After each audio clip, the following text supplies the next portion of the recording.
Olá, crianças! Vamos dar início à correção da nossa atividade de história sobre o descobrimento do Brasil.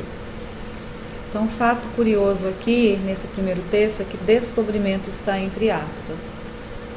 Há, hoje em dia, muitas teorias, e isso é muito bom, porque tudo que é dúvida, nos leva a novos conhecimentos e nos leva, ao final das contas, às verdades que nós queremos saber, Então, será que o Brasil foi descoberto, o Brasil foi invadido? Então, tem historiadores para as duas teorias ou mais teorias até. Tá bom? O que importa é que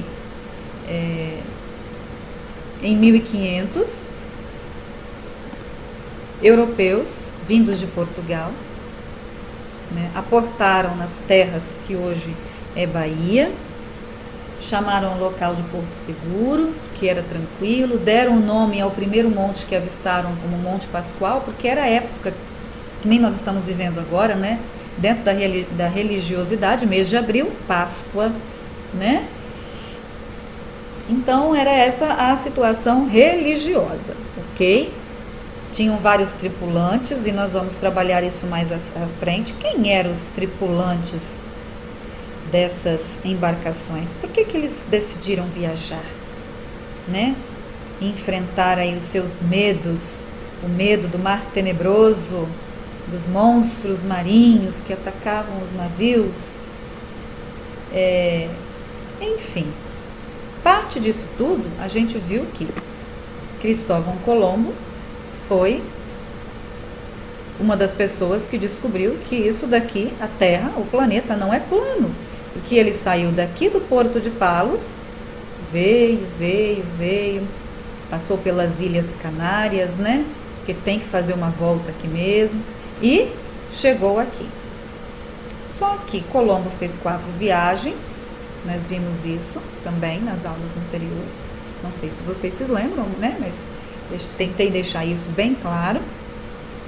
E morreu sem saber que havia descoberto um novo continente. Aí vieram outros navegadores explorar esse território. Américo Vespúcio foi um deles. Américo Vespúcio, então, observou que não eram ilhas, era um enorme continente. E, em sua homenagem, o novo continente, o novo mundo, recebeu o nome de América. E aí começou.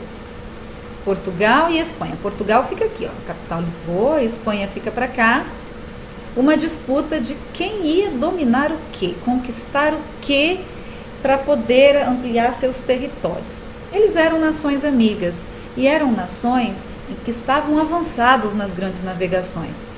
E sua história também levava, faziam com que tudo que acontecesse ficasse entre os dois.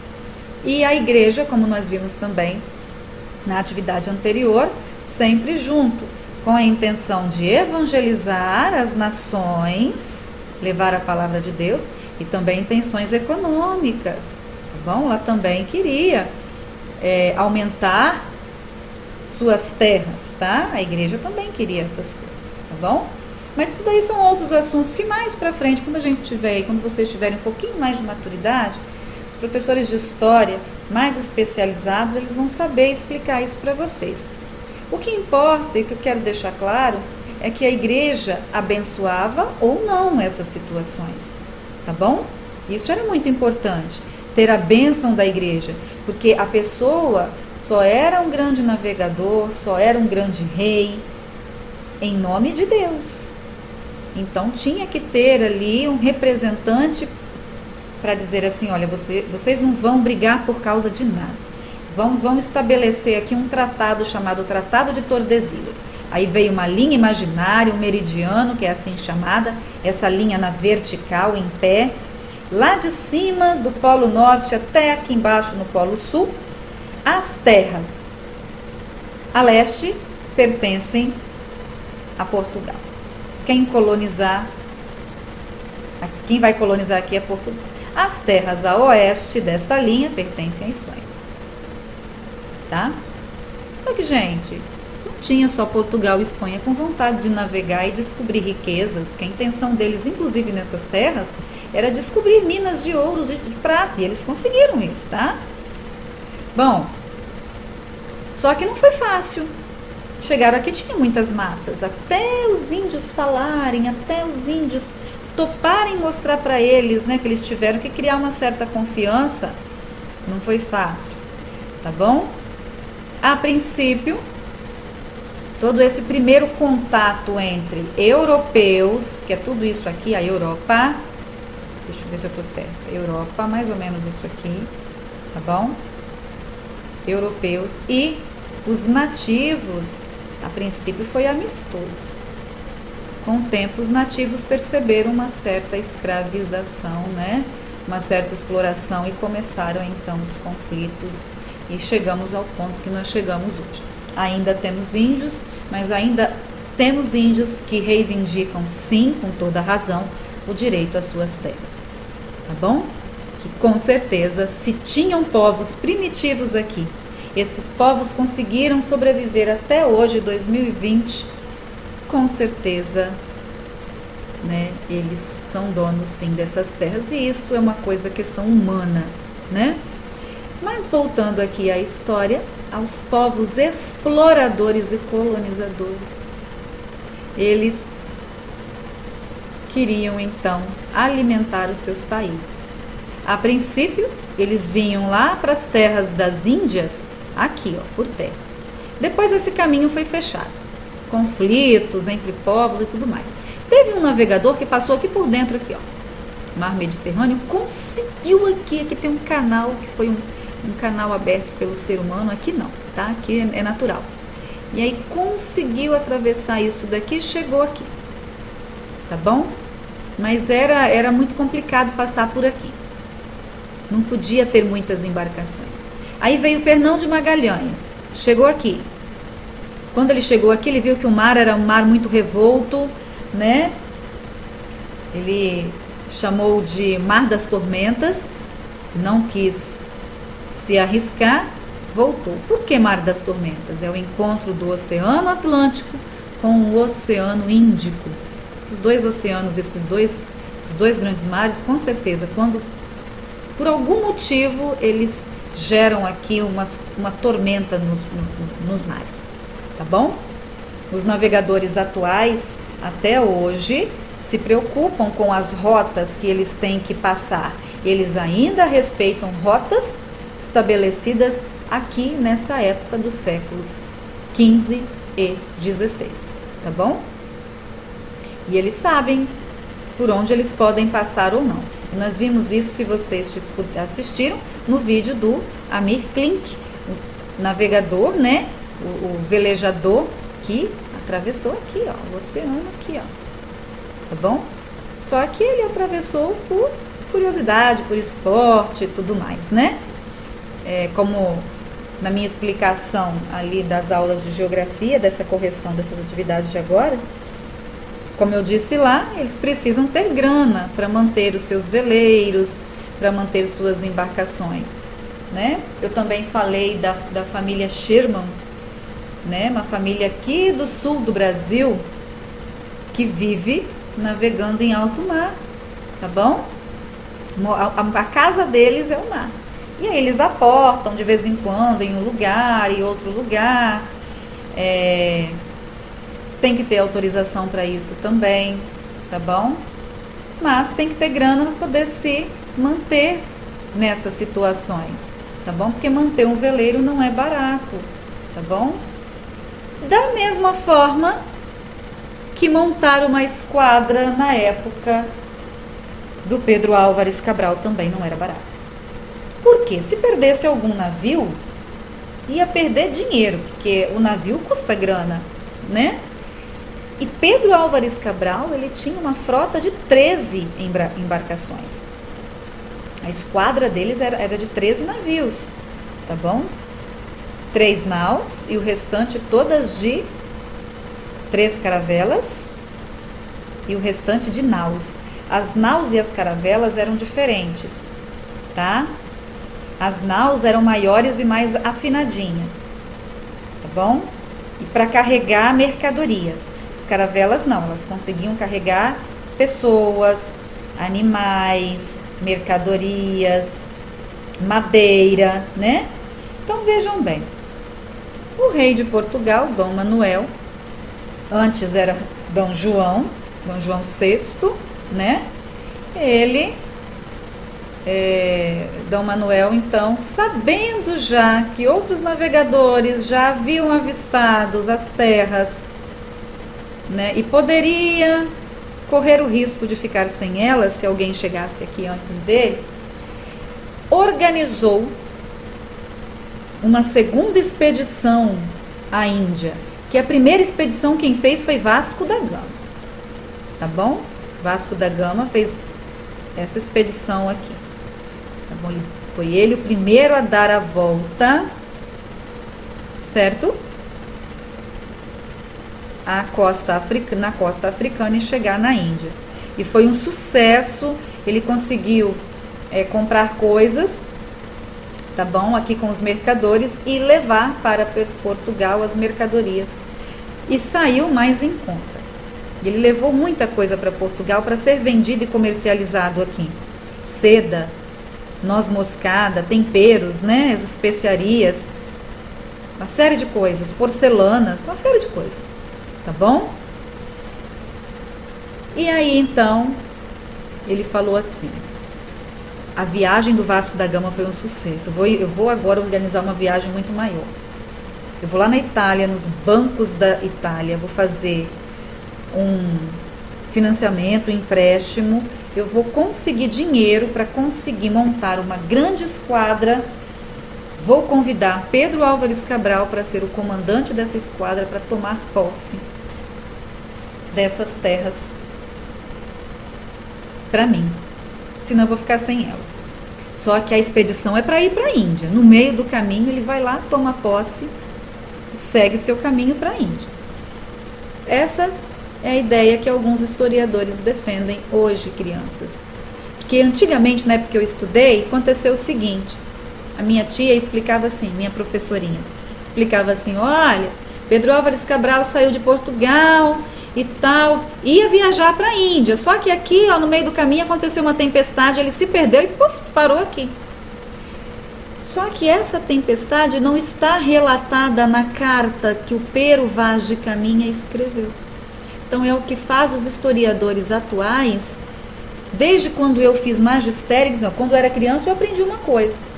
Lá em 1998, quando eu fazia o magistério, a minha professora de história já me deu um livro maravilhoso, se não me engano, do Gilberto Cotrim, não sei a pronúncia, mas eu tenho esse livro até hoje, está lá na escola guardadinho, deixei lá.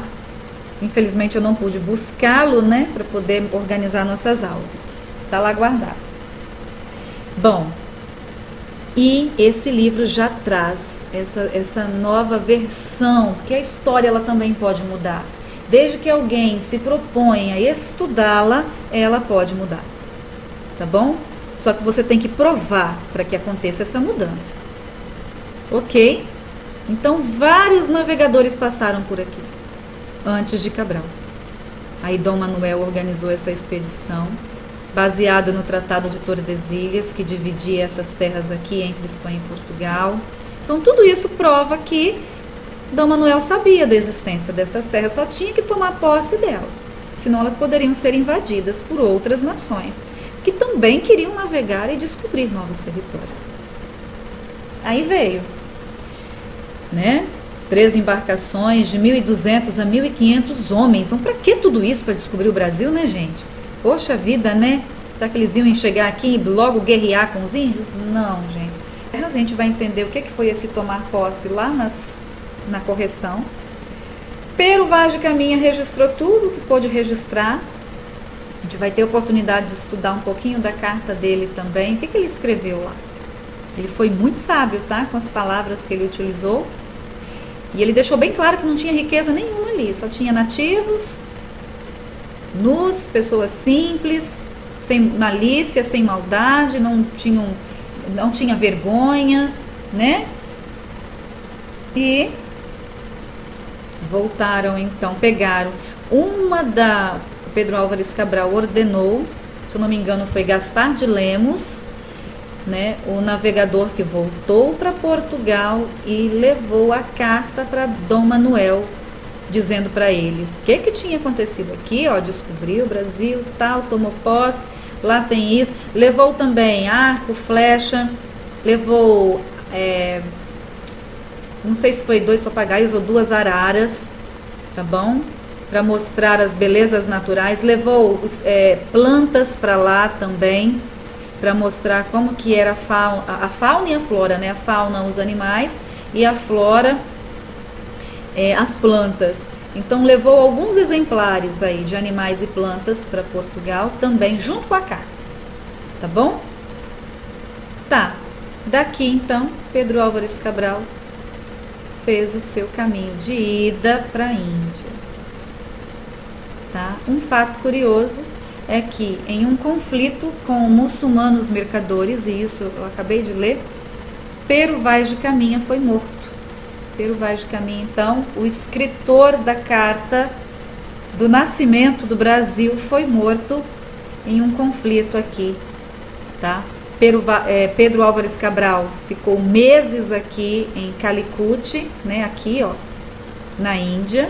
Aqui é Cananô e aqui Cochin, eu acho, não estou conseguindo enxergar direito. Mas são lugares onde eles tinham feitorias, né? Onde eles estabeleciam comércio. Eles compravam e negociavam as mercadorias que eles queriam. Bom, Pedro Álvares Cabral saiu daqui com 3 embarcações. Quando chegou aqui, enfrentou uma tempestade com ondas altíssimas e só permaneceram 6 embarcações, tá bom? Perderam 380 pessoas aqui, tá? Então, foi uma expedição muito cara.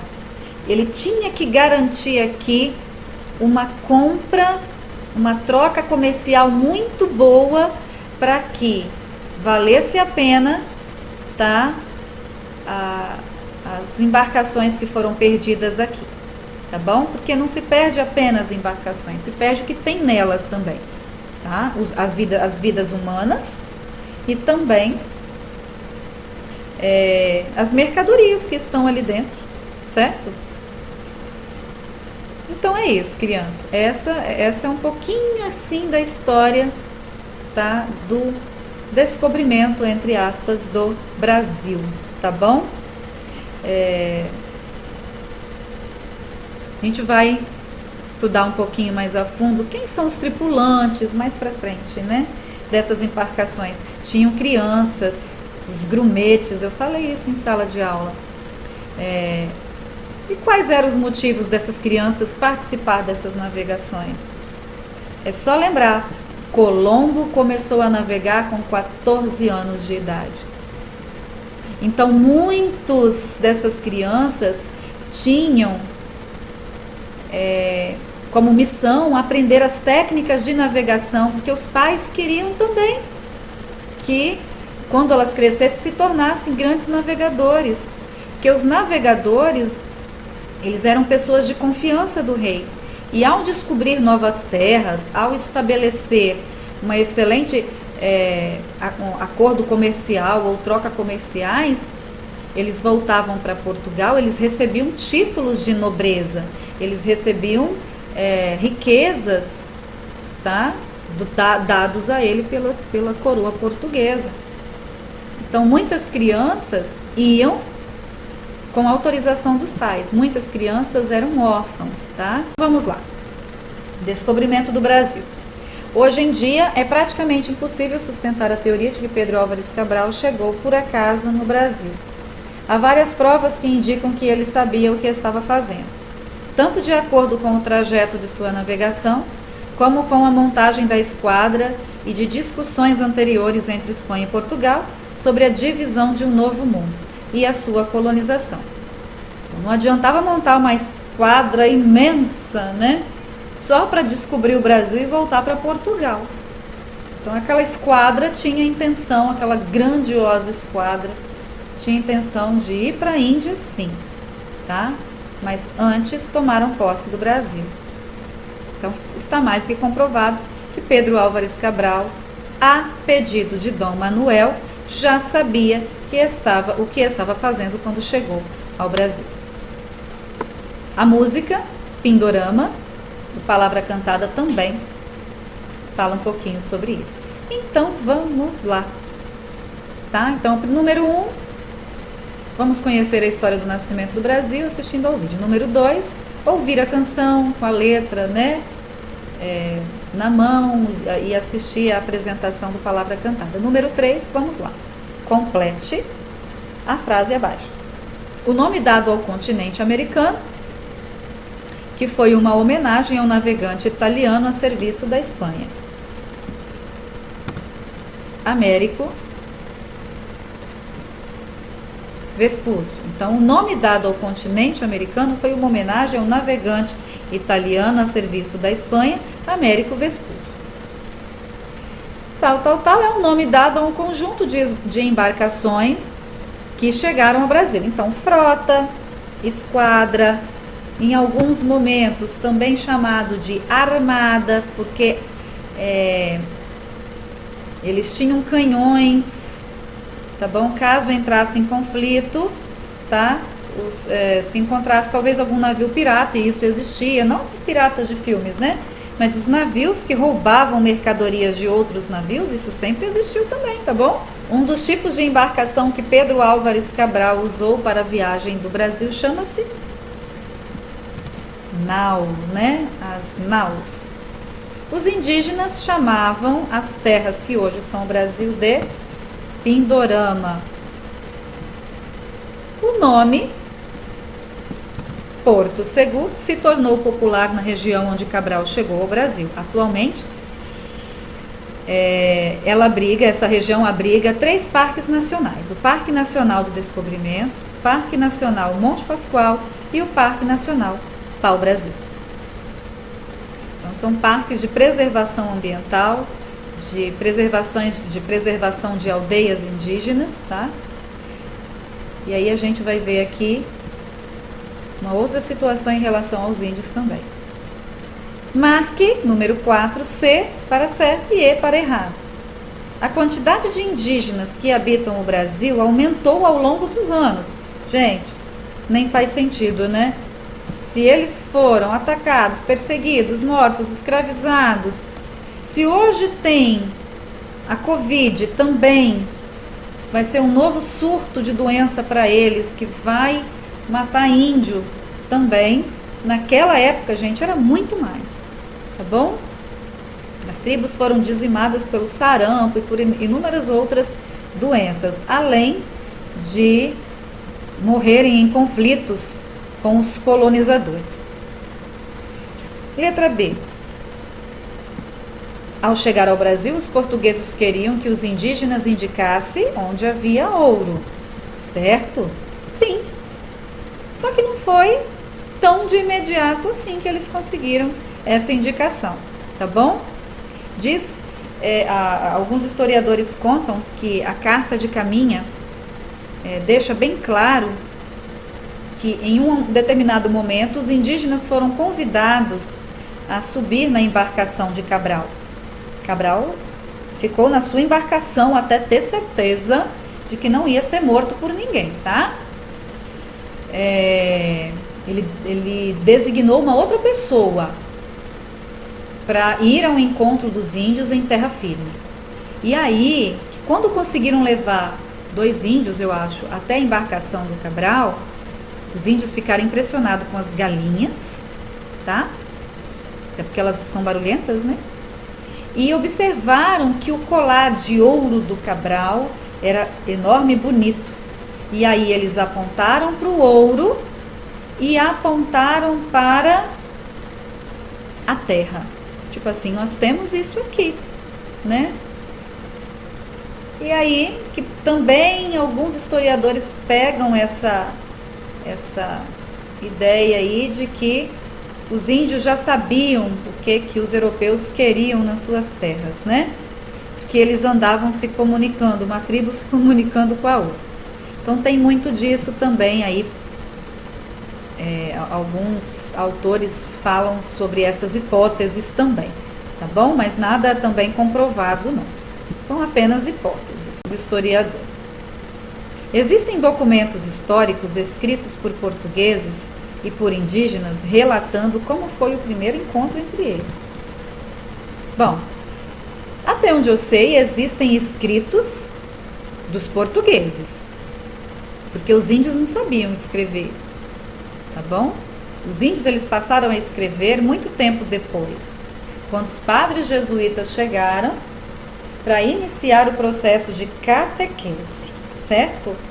Agora, nesse momento imediato aí, de encontro, do choque cultural, de um observar as características do outro, não houve nenhum relato de que os indígenas haviam deixado documentos sobre esse encontro entre eles e os portugueses. Agora, documentos escritos pelos portugueses, sim, esses existem, tá bom? Por isso que foi que eu considerei aqui errado. Os tupiniquins foram os primeiros indígenas a ter contato com os portugueses. Então, os primeiros indígenas a terem contato com os portugueses foram os tupiniquins. Os tupiniquins eram inimigos dos tupinambás, tá bom? Nação inimiga dos tupinambás. Não se davam muito bem esses dois povos, não, tá? Mas depois de muitos anos, os tupiniquins eles foram desaparecendo por causa da exploração, da escravidão, das doenças e tudo mais, e eles se juntaram ao povo pataxó. Então, hoje, nas terras em que tinham os tupiniquins, tá? Há a mistura aqui com os povos pataxós, tá bom? Que falam línguas semelhantes, enfim. Então, essa resposta é certa, tá bom? Os tupiniquins foram os primeiros indígenas a terem contato com os portugueses e hoje o local é habitado pelos pataxós, tá bom? Apesar dos tempos modernos, os povos indígenas não têm contato com a tecnologia, seguindo a mesma rotina e as tradições. Gente, errado. Hoje tem contato sim, não é o mesmo contato que a gente tem. Alguns têm, claro que sim. O mesmo contato que a gente tem com celular, com internet e tudo mais. Mas tem povos que não são igual os povos aqui de Aracruz, né? Estão mais habituados aos nossos costumes. Tem povos que mesmo tendo internet, celular, ainda vivem conforme a sua cultura, ou tenta manter toda a sua cultura, tá bom?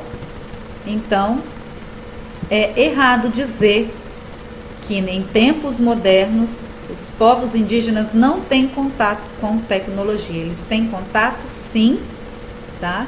E pouquíssimos povos conseguem manter a sua rotina e as suas tradições, ok? A gente vê, inclusive, nas últimas reportagens, os indígenas ultimamente eles têm sido muito atacados, está sendo muito difícil para eles manter a segurança dos seus povos, das suas tribos, das suas terras. E como a gente viu ali, não foram terras compradas, né? Foram terras tomadas. E vai continuar sendo assim enquanto houver a ambição e a ganância, tá, de algumas pessoas. E não adianta negar essa situação é real.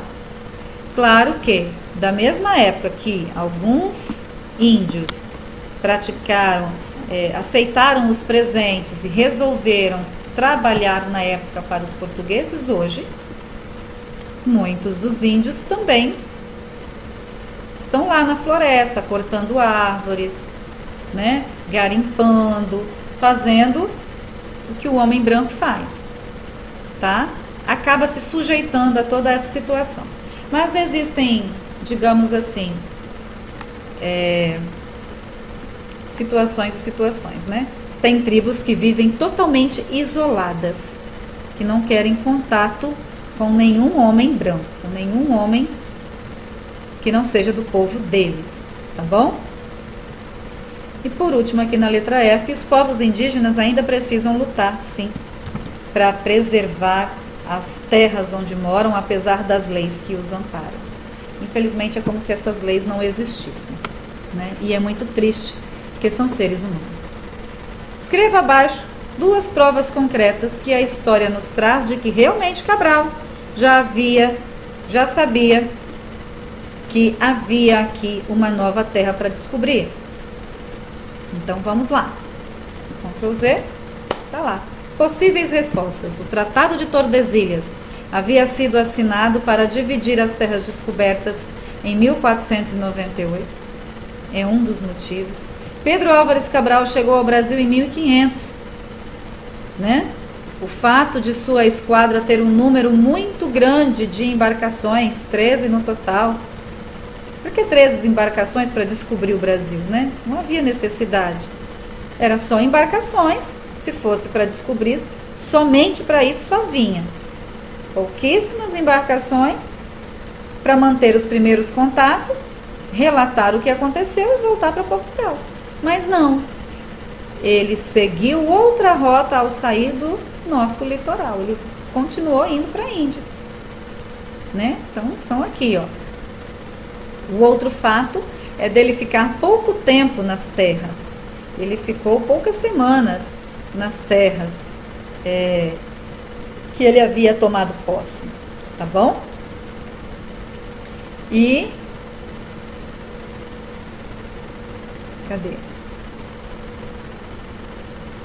Não se interessar em colonizá-las, explorá-las e seguir rumo à Índia para buscar as especiarias com sua enorme esquadra de 13 navios. A gente pode acrescentar aqui também que há documentos que provam que antes de Pedro Álvares Cabral havia vindo outros navegadores fazer a exploração do litoral, né, após aí a assinatura do Tratado de Tordesilhas, certo?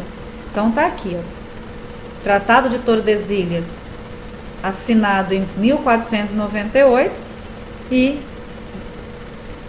o Brasil aqui em 1500 foi tomado posse.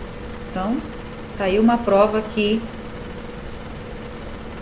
mostra e deixa bem claro que Dom Manuel sabia sim da existência dessas terras, né? Porque teve um acordo ali entre Espanha e Portugal. Bom,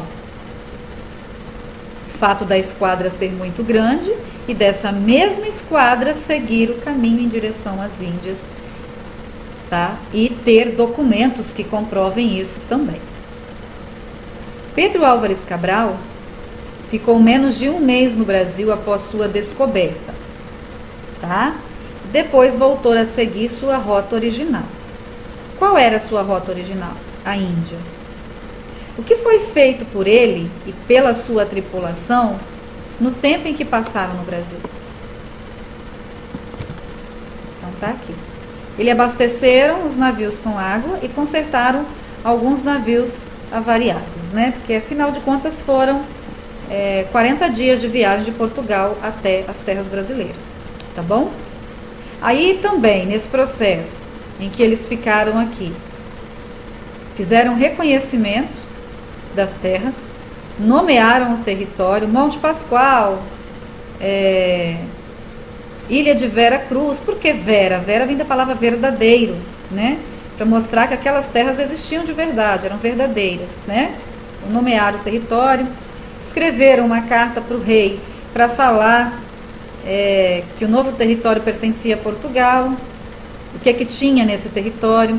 Celebraram missas com o objetivo de abençoar o território de acordo com os preceitos católicos e também fincaram uma cruz para marcar a posse por parte de um povo cristão, né? Então quem passava no litoral sabia que aquelas terras ali pertenciam já a um colonizador cristão, né?